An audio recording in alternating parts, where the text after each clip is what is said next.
Welcome to Enduring Training for Directly Observed Therapy Workers, Lesson 3, Role of the Directly Observed Therapy Worker.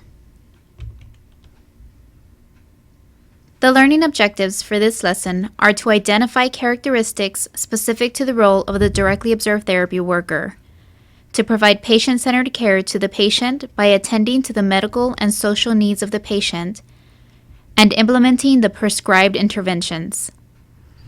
Ensuring adherence to treatment and monitoring for side effects and adverse reactions, and assess for social service needs and provide education. What is directly observed therapy?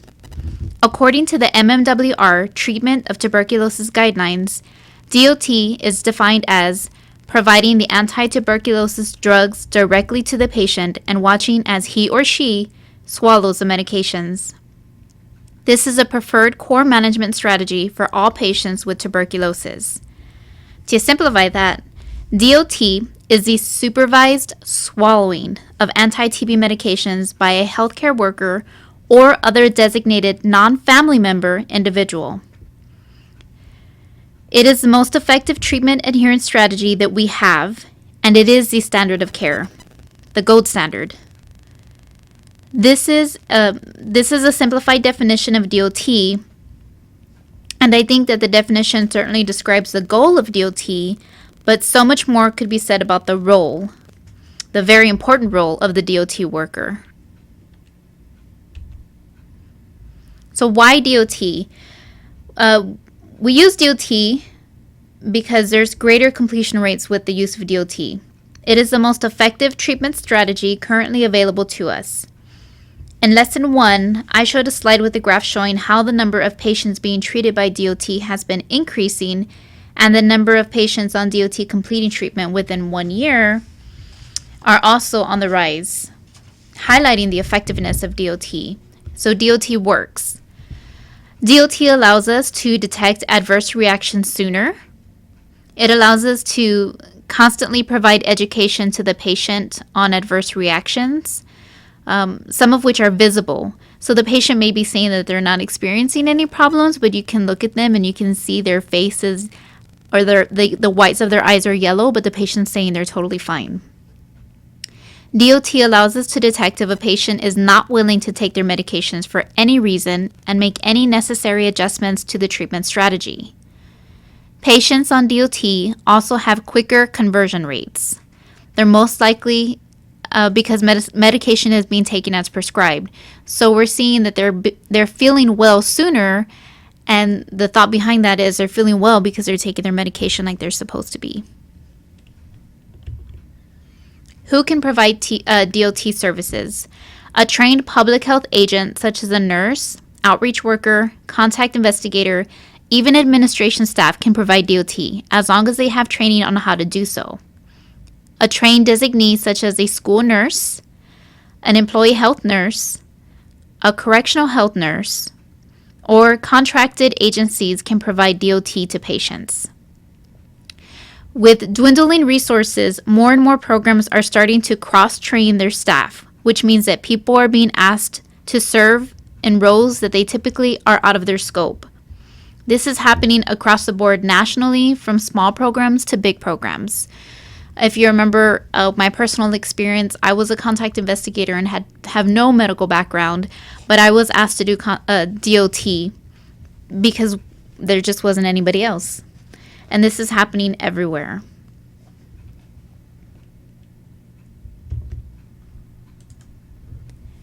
So who definitely should not provide DOT services?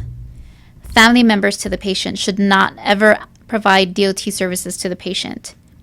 Even if the family member is a healthcare worker, they should not be allowed to provide DOT to the patient. A parent or guardian should not be allowed solely to provide DOT services. Remember, DOT is the supervised swallowing of anti-TB medications, but there are other components of DOT that the parents are not trained for. And we'll talk more about parents and medications in another lesson, lesson 5, I believe. So the parents can physically hand the medications to their child, but the medications will be provided by and the ingestion of the medication will be observed by the DOT worker. Medical professionals should not be allowed to self-administer their own medications. Remember, they're human too, and they're prone to forgetting. And why would we not provide what is considered the standard of care to our peers? Plus, let's be real. I work with nurses all the time, and I wouldn't trust them to take their own medication. Heck, I don't even trust myself to take medication. I've often warned the nurses at the clinic that I will probably be the biggest pain in the butt if I ever got sick. So healthcare professionals need DOT too.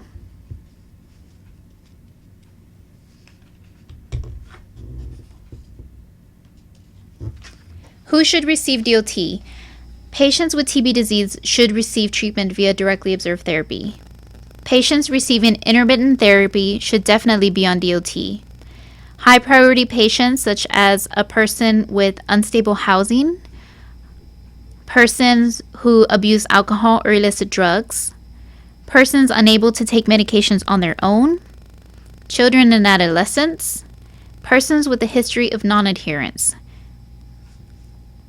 Patients with TB infection also sometimes receive their medication via directly observed therapy, and they do so if they're at a high risk for progression to TB disease, are on the 12th dose combination regimen, which is the 3-HP regimen, and I'll talk about that in another lesson as well. If the patient lives in a setting where DOT is already being provided. So if you are already in the home to provide DOT to, let's say, Tom, who is the actual patient and happens to be the father of Emma, who is on TB infection treatment, then it's a good idea to go ahead and provide Emma with her medications as well, even though it's kind of standard TB infection treatment, and typically the patient would take that medication on their own, and once a month they'd get the refill. You know, if you're going to be in the home every day anyway, let's go ahead and make sure that she gets her medication so we know that she took her medication like she needed to have it taken. DOT works, period. According to the MMWR, Controlling Tuberculosis in the United States, DOT works. From 1999 to 2003, there was a 44% decrease in incidence of TB due to the development of effective intervention strategies which included the goal of increasing the rate of completion for persons on therapy, including the use of DOT. Now, I took this, again, straight out of the MMWR report.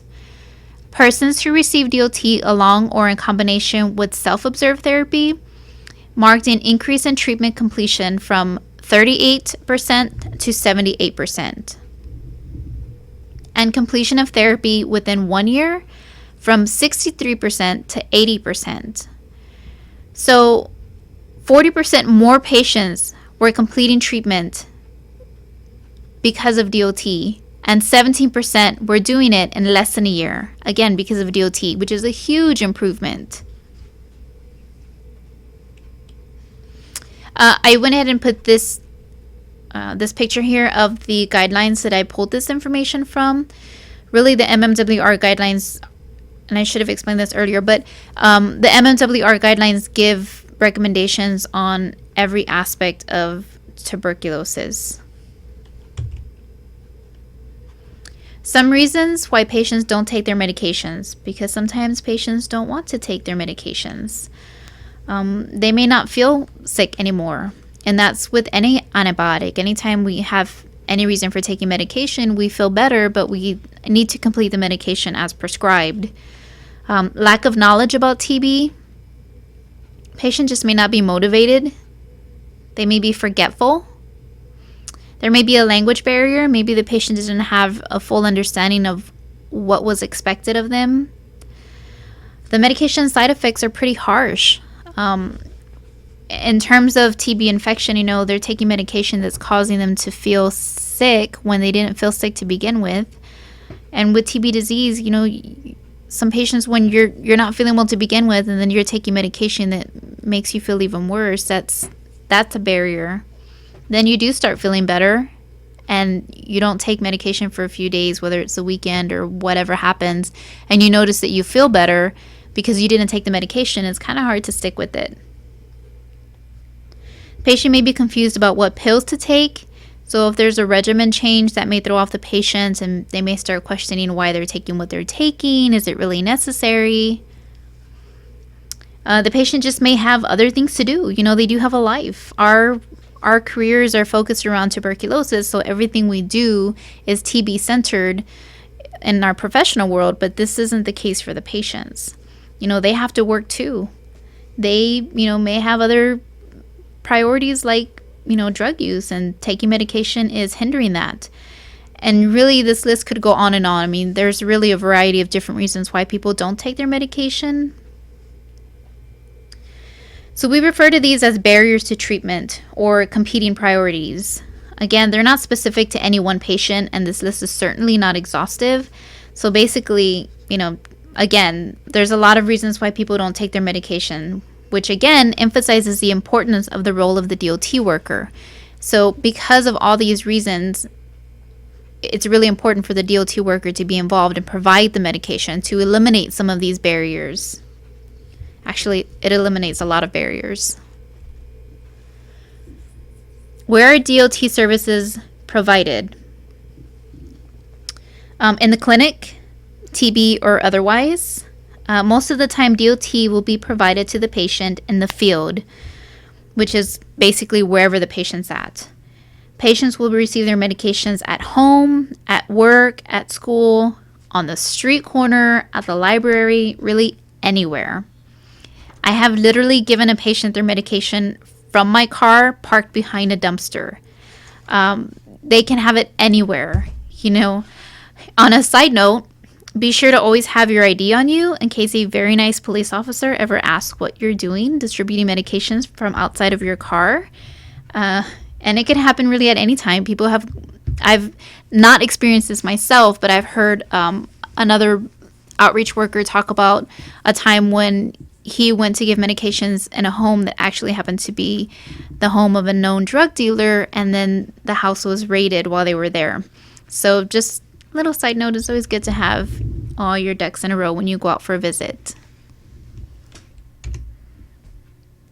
Role of the DOT worker. So the DOT worker needs to check for side effects. If there are none present, then you verify the medications with the patient. You watch the patient take the medication, and you document the visit. Simple. This assumes that everything goes as it should, and for the most part it does, but sometimes it doesn't. Sometimes the patient is experiencing side effects. This information should immediately be reported to the nurse. So, like I said, I'm not a clinical person, and you may be clinical and hearing this presentation, and you may be the nurse that gets called, but for the most part, a lot of times DOT is provided by non-clinical staff. So it's not our role to make those kinds of decisions, whether, the patient's telling us they have a side effect, and then I'm going to make a decision, well, I think it's okay, you can go ahead and take your medication. Again, that's not our role. So if the patient does express or is experiencing side effects, we need to be sure that we communicate with the appropriate person. You shouldn't continue to give the medication until you're given the green light from either the nurse case manager or the physician or whoever was your contact person. You want to check in on the patient's well-being in general, assess for social service needs. We want to provide encouragement, provide education, and provide incentives and enablers if necessary. Checking for side effects. So using an appropriate health literacy level, inquire about side effects the patient may be experiencing. Use open-ended questions such as, what problems are you experiencing? And provide examples if necessary, like, have you had a fever? Do you have rash anywhere? Have you been feeling nauseous? Have you vomited, etc.? Be sure to give the patient an opportunity first to answer before you provide them with examples, because you don't want them to just kind of go through a list and say, well, no, or, oh yeah, that. You want to give them an opportunity to kind of speak for themselves, and just be aware that they may describe these symptoms to you in a different way, so just have an understanding of that. But if they're not communicating with you, then let's provide some examples for them. We need to ask clarifying questions. If the patient is reporting a rash, they're saying, oh, I have a rash on my arm or wherever, ask if they've changed detergents recently or are they using a new perfume? Because yes, these medications do have a lot of side effects, but there are also other things that they could encounter that may cause that same side effect, like new detergent or perfume. If the patient reports nausea, ask for more details, like when did the nausea occur? Was it once, right after you took the medication, 12 hours later? Has anyone else in the home been ill or feeling nauseous?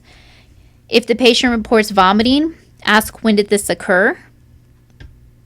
These are just examples of clarifying questions, but we need to be sure that we have these questions addressed prior to calling the nurse so that they have a good understanding of what's happening. These type of questions help the nurse and the physician determine if these are a true side effect to the medication or if they could possibly be caused by something else. You should also ask if the patient has already tried to treat the symptoms. It's important to be aware anytime any new medication is introduced into the patient's system.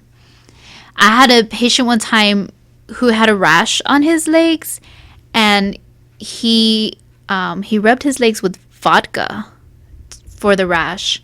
And I never heard that before.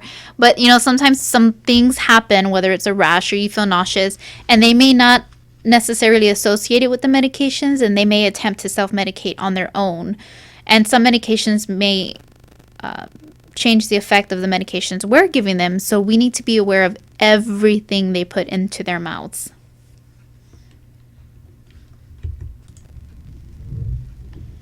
Verify the medications. You should always verify the medications prior to giving them to the patient. And I know it can seem redundant to repeat the same thing every day, but it is really very important to ensure that the patient is receiving the right medications. So initially, when you start seeing a patient, you'll take a little bit more time, explain the medications, show it to them, show them the markings, you name it, you give it to them, you say the dosage. After a few visits, they already know, and they may feel like kind of rushing you, and like, yes, okay, give it to me. But it is still really important to make sure that you're verifying everything with the patients.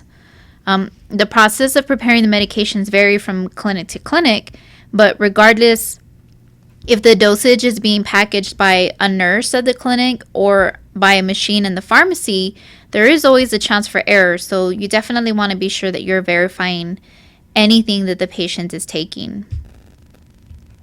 Again, the patient can sometimes get a little tired of hearing you identify them with the dosages and the medications because they already know.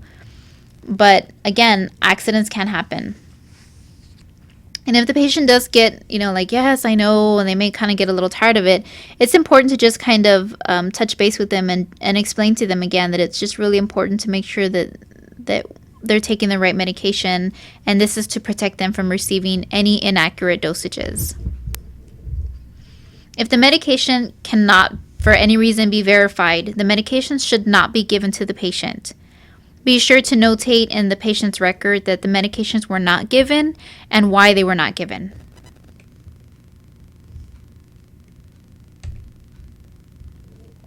Watching the patient take the medication.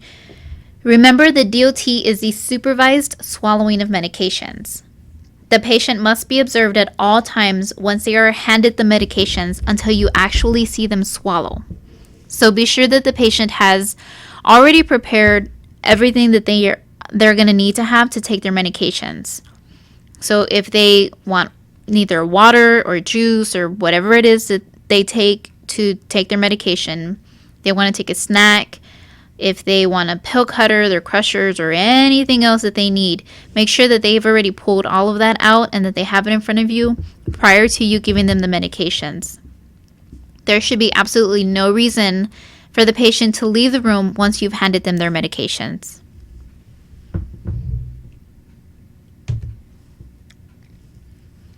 Some things to be aware of. Some patients may hide their medications in their mouth and spit them out later. They may hide the pills in their clothing, or vomit their medications after the DOT visit. So you may have to actually check in the patient's mouth, make sure that they're not cheeking it, have them open their mouth. Or it's helpful if you stick around for a little bit and have a conversation with the patient after they've taken the medication. Engage them in a conversation and pay attention to see if they may be cheeking the medication. Are they holding their mouth a certain way? That can let you know that maybe they're trying to keep the medications out of view. You may have to spend some additional time with the patient following their dosage, waiting maybe a half hour after the medications have been taken to make sure that the patient is not vomiting the medication. Again, if the nurses are concerned that this may be happening, it may take you some more time afterwards to spend with the patient to make sure that this isn't happening. But it's just something for you to be aware of, that it does happen sometimes. It's not the norm. For the most part, the patients do take their medications without any incident. But it's important to be aware that these things do happen.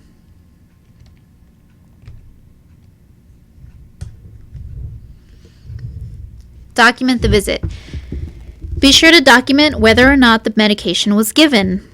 If it was not given for any reason, notate why. Document any side effects or any new medication the patient has taken. Like if they've had a headache and last night they took some ibuprofen, that's something that should be documented. You also want to document if they're taking any like herbal medications or herbal weight loss supplement or whatever the fact that they may be taking. We definitely need to know, because some of that may interact with the TB medications.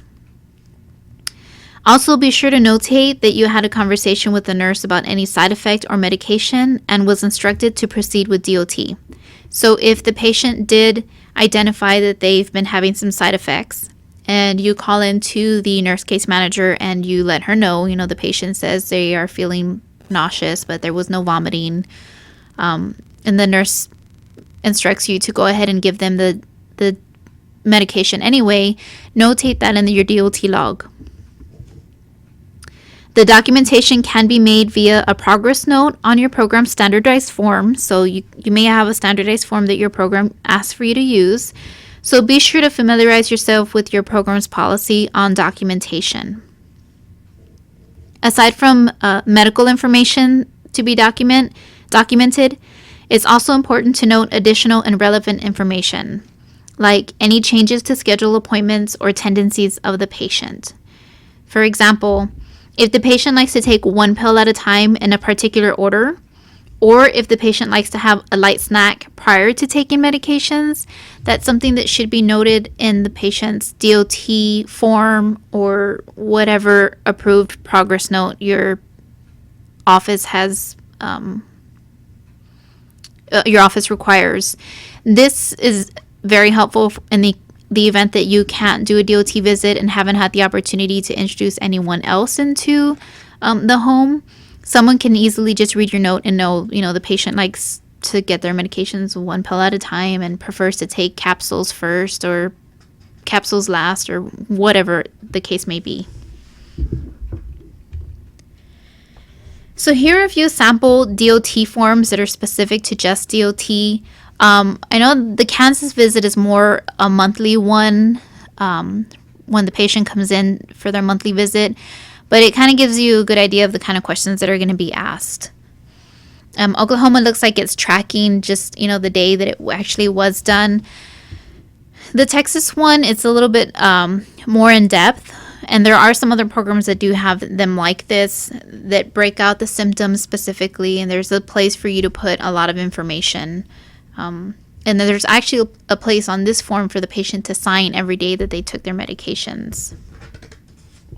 And there's space for additional comments. If your form doesn't have a space for additional comments, then be sure that you take whatever additional forms you need to take with you to be able to make those notations.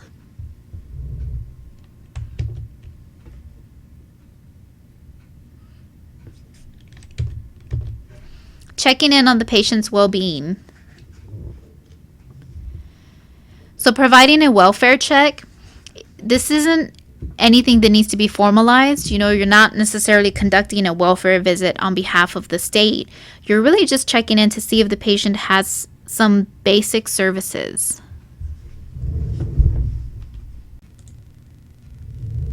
Checking in on the patient's general well-being. Ask the patient, how are you feeling today? Part of providing patient-centered care is caring for the patient, both physically and emotionally and psychologically. When we feel good, we do good. So for our patients, that translates to them being more willing to complete treatment and more likely to communicate side effects for an overall better interaction. Showing a genuine interest in their well-being will go a long way in building rapport with our patients. So remember, yes, we have a job to do. Yes, we want to make sure they get their medication, but we also want to, check in on the person and see where they're at. We want to assess for social service needs. So we want to provide essentially a welfare check. And that's not anything that needs to be formalized. You're not conducting a welfare visit on behalf of the state. You're just checking in to see if the patient has some basic services. Do they have food available to them?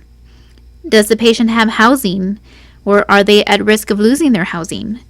Does the patient have heating or AC?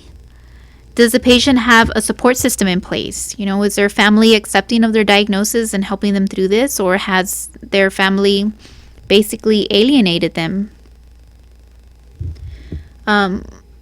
These are potential barriers to completing treatment successfully. And again, the goal of DOT is to complete treatment. This information should be shared with the nurse case manager so that services can try to be secured for the patient. So essentially, you are the eyes and ears of the nurse going out. You see the patient every day. You're in the home. You're in their environment.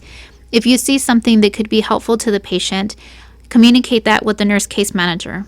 And together you guys can work on something. Maybe she can or he can work on filling out some housing forms for them, or maybe they're aware of some services they can help with food or whatever the need may be. Provide encouragement. Why do we need to provide encouragement? Because TB treatment is rough. It has a high pill burden. So they're taking anywhere from 12 to 20 pills at a time. And that's rough. And the treatment is long. It can be anywhere from 6 to 24 months.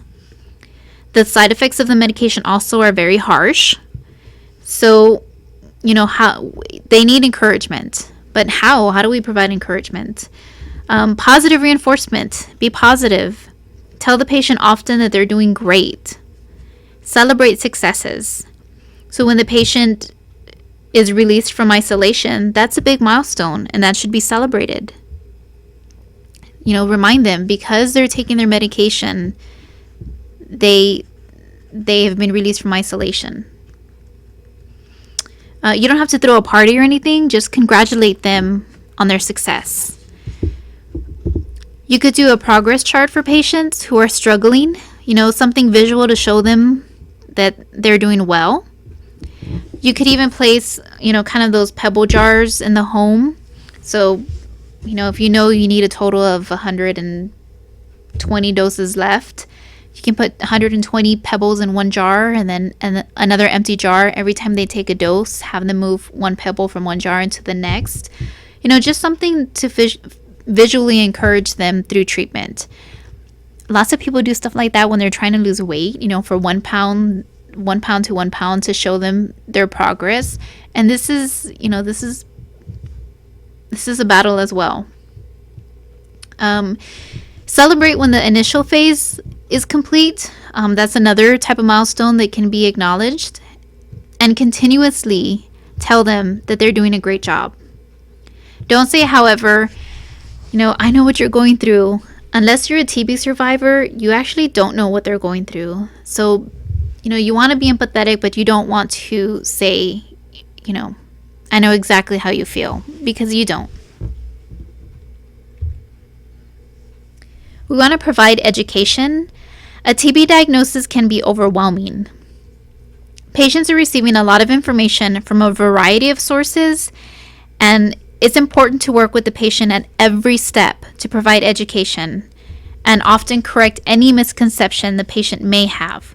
Sometimes patients are given inaccurate information, and sometimes patients already have a history with tuberculosis and they have, kind of a negative memory of it. So we want to be sure that we touch base with where they're at with their education level as far as tuberculosis and make any corrections that need to be made, whether it was just misinformation or misconceptions.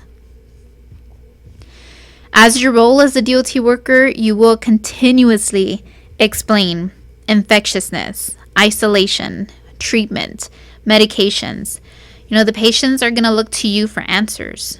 You're the direct link, the direct connection between the patient and the clinic.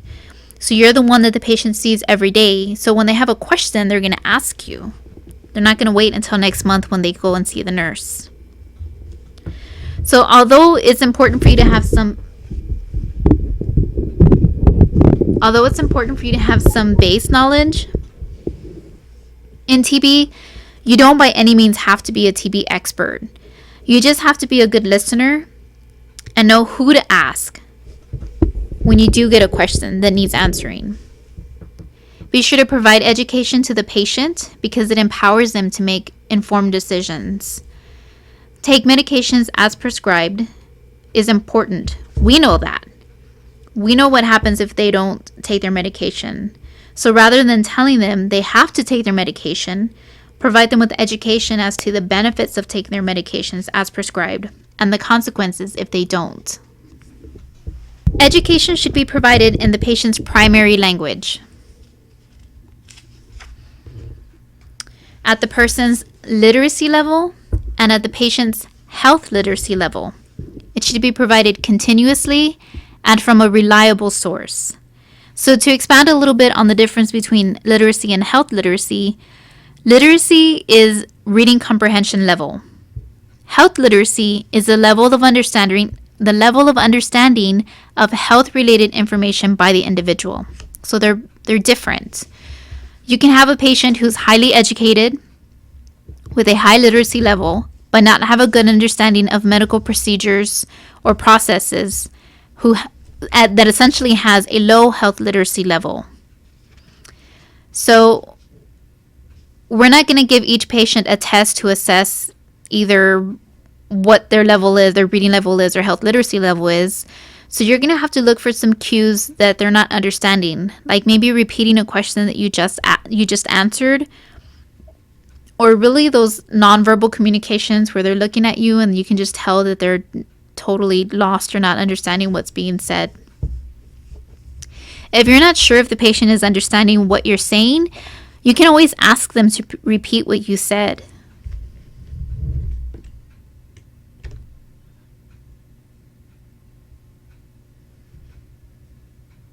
When providing education, we don't want to reinvent the wheel. So there's already a lot of resources out there that you could use to help you in providing education to the patients. So there is Find TB Resources at findtbresources.cdc.gov. This is essentially a hub for TB resources from all over the world. So local, state, regional, national, and international TB programs and groups who create educational resources both for you as a healthcare worker to aid you in doing your job and to the patients. So that these type of resources are submitted to Find TB Resources, they're vetted, and then they're posted onto their website. Because this includes international resources, you will also see resources in multiple languages, which is very helpful. The Centers for Disease Control and Prevention has several patient education tools. The World Health Organization also has information on TB, but also includes international recommendations, which may be different from your programs. So if you're going to use those, just be cautious and make sure that what the informational flyer or resource is saying matches what your program is saying. Another good source for educational resources is your state TB program. So they may have some resources that they've created that may be applicable to the population that you serve. For example, and I don't know how well you can see this, but I mean, you can easily go on to Find TB Resources and pull this for yourself. Here is an example of a resource that you can find on Find TB Resources. This is a patient education material for TB infection. And if you can see, I listed here all of the different languages that this resource is available in. So it's essentially this exact same flyer here, or informational letter, in all these different languages.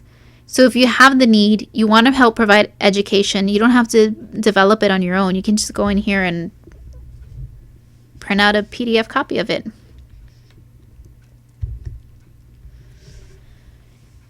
Incentives and enablers. What are they? An incentive is anything that can be used to motivate the patient that is tailored to the individual patient. This is something they want, like a restaurant coupon, clothing, books, or a stipend, maybe $5, $10. Enablers are an intervention tool used to assist the patient in completing therapy. This is usually used to aid patients who have a barrier to treatment, such as they don't have a way to get to the clinic, so giving them a voucher for a bus or a taxi.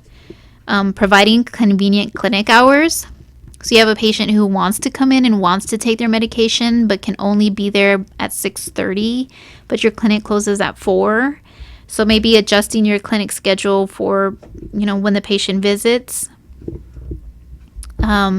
Integration of care of tuberculosis services with other conditions, knowing maybe that the patient is a diabetic. Maybe the patient was just recently diagnosed with diabetes and doesn't have a good support system.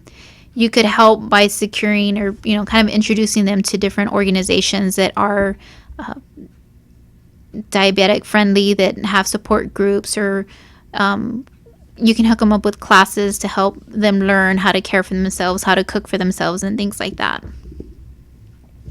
These type of incentives and enablers, the decision to use them is done at the programmatic level, but there are things that you can do from your end to aid the patient.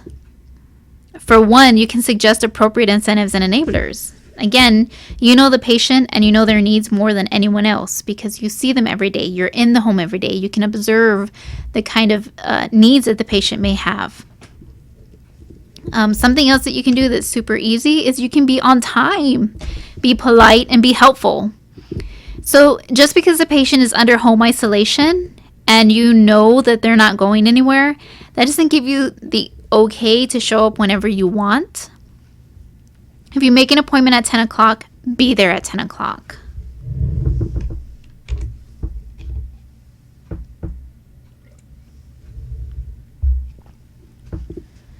Building a relationship with your patient. Prior to meeting the patient, get with the nurse or other field worker to get an idea of your patient's background. Take a moment to familiarize yourself with what's happened with them so far. Show respect to the patient, especially when you're going into their environment, whether it's their home or work. You're entering their space, and you should be respectful of that. Patients often associate DOT as the health department not trusting them, so we need to work on repairing that trust and reassuring them that DOT is the standard of care for everyone. It's not just them, it's everyone. We also need to find a way to make connections with them. As different as you may think you are from the patient, some patients, there's always something you can find to connect you, to make a connection with them.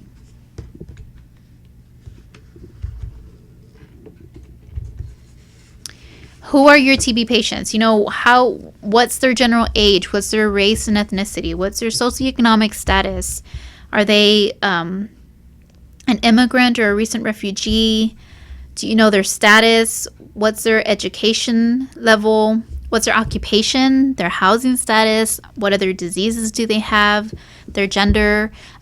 All of these different things. And these are just some of the things that can make up the the characteristics of a patient. So how do you connect with the patient? Allow the patient time to share their story with you. By the time you come into the picture, they're usually already, discharged and settling into their home, which means that they have a TB experience that they may want to share, and they may not have anyone else that they can talk to about this. So take some time with them, listen to them, make that connection. It helps to build rapport also. TB is special. It's different from any other disease in that you're not just treating a patient for, a one time you come in and you get a shot or 2 weeks. You're with them for a long time. And not only are you with them, but you're not with them in the clinic setting, which is kind of, it's a pseudo setting and everybody's kind of on their best behavior. You go into the patient's home, you see where they live, how they live. A lot of the times you're exposed to their family, so it's not just the patient that you get to know the spouse and the children or the parents or the friends. So, it's important to have that good rapport early on. When you communicate with the patients, ask them open-ended questions. An open-ended question is a type of question that cannot be answered by simply saying yes or no. So instead of asking them if they're doing okay today, which they could easily say yes, ask them, how are you doing today? Be creative and varied in your communication style. One of the best things about being a DOT worker, and there are actually a lot of good things about being a DOT worker, but one of the best things I think is that you get to meet a variety of different people. People with different backgrounds, they come from different countries, they have varied religions, they have different lifestyles, and they're just different. There's just a variety. But because you encounter such different people, it's important to be respectful, especially when their beliefs are different from yours, or when they're not just different, they're in direct contradiction from yours. So a specific DOT example is some people may want to pray over their medication prior to taking their medicine. You don't have to engage in prayer with them, but be respectful of that practice. How to build a good relationship with your patient. Be punctual. We talked about that. If you say you're going to do something, then do it. Be mindful and appropriate with your language and your attitude. We all have bad days, but let's try to keep it in check and have a good attitude. Make a personal connection with them. Practice confidentiality. Maintain mutual trust and respect. And provide incentives and enablers when possible. And you have to have good people skills. So we've gone over most of these, but I want to focus now on trust and confidentiality.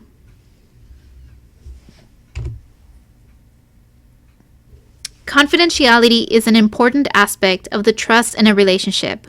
We can confide in people that we trust, but with TB it's backwards.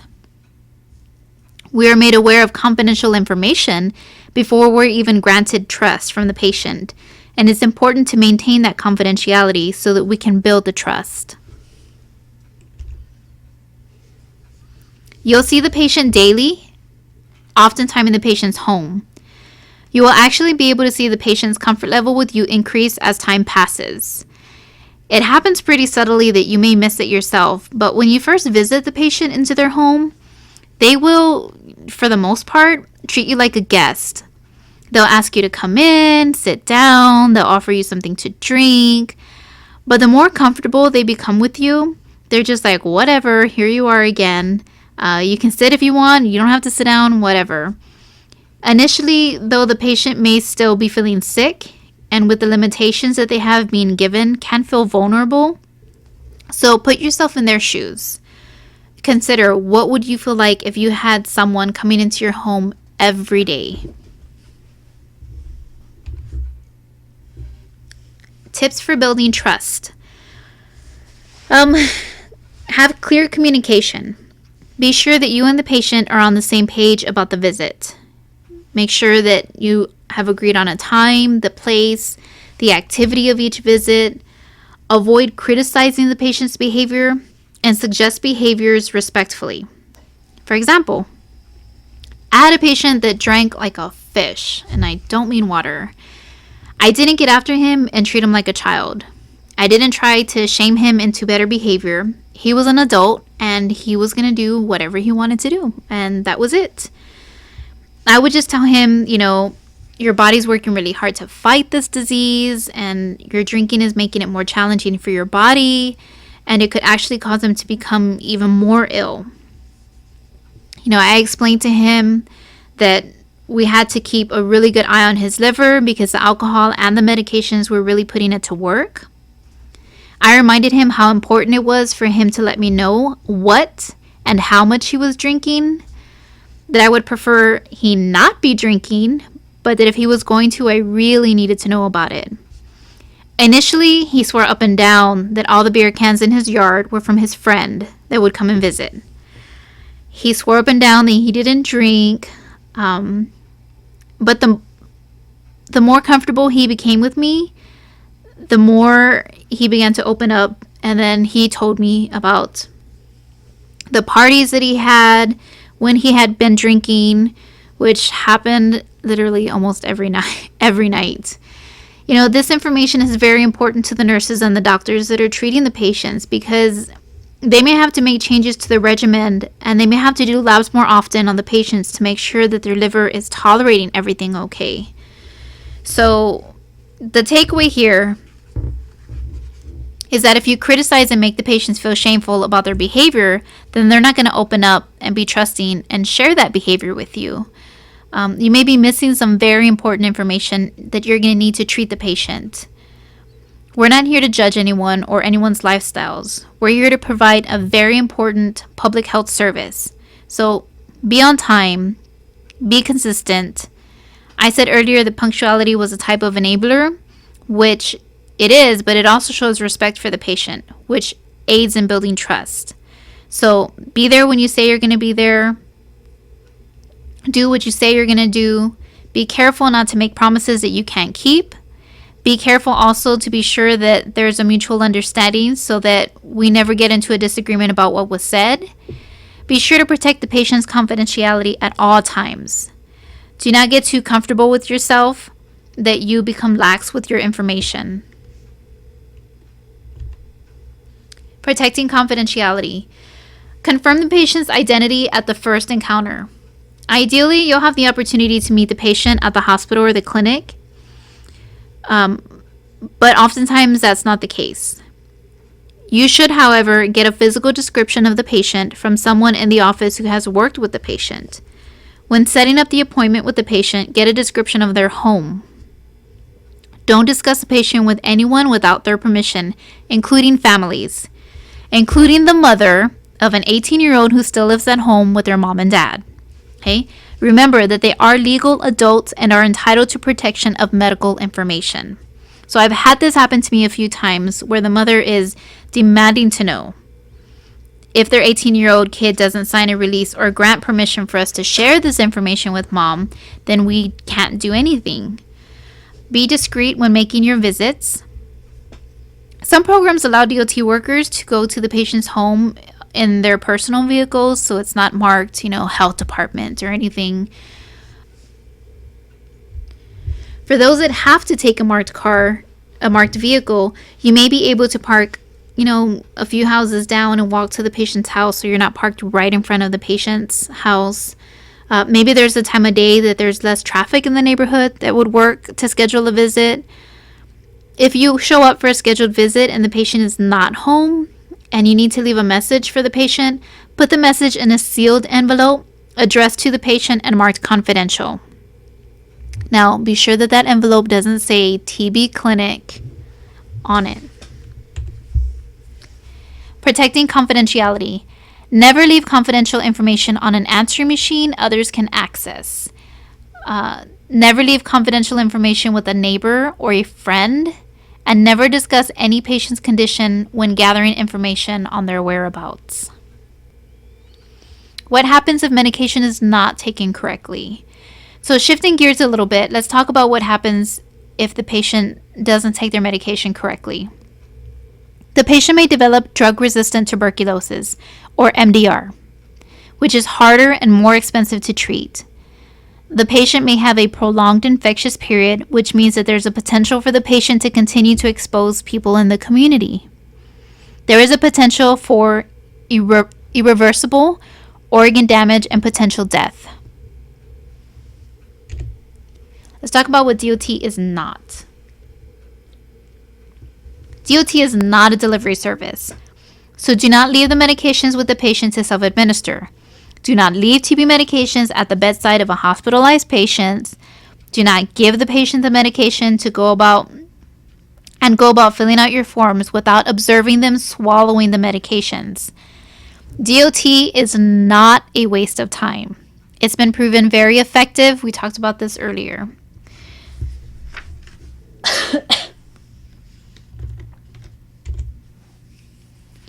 Self-observed therapy, or SOT, is when the patient takes medications on their own without being observed by a designated healthcare worker. There are times when medications may be left for the patient as an emergency packet in the event that there is an emergency that would keep the patient from receiving their medication via DOT. So this is, if there's a snowstorm, a flooding, or some natural disaster that would have the clinic closed unexpectedly. We did what was called holiday packets for times when the clinic was closed on a holiday, but we still wanted the patient to take their medication. Sometimes the patients were given what were called vacation packets if the patient wanted to take, a few days, they were going somewhere for a few days. But it's important to note that dosages taken like this under self-observed therapy do not count towards their treatment completion. Successful treatment completion is based on the number of observed doses taken by the patient. So it's important to limit the SOT dosages to the emergencies only or special situations. Thank you.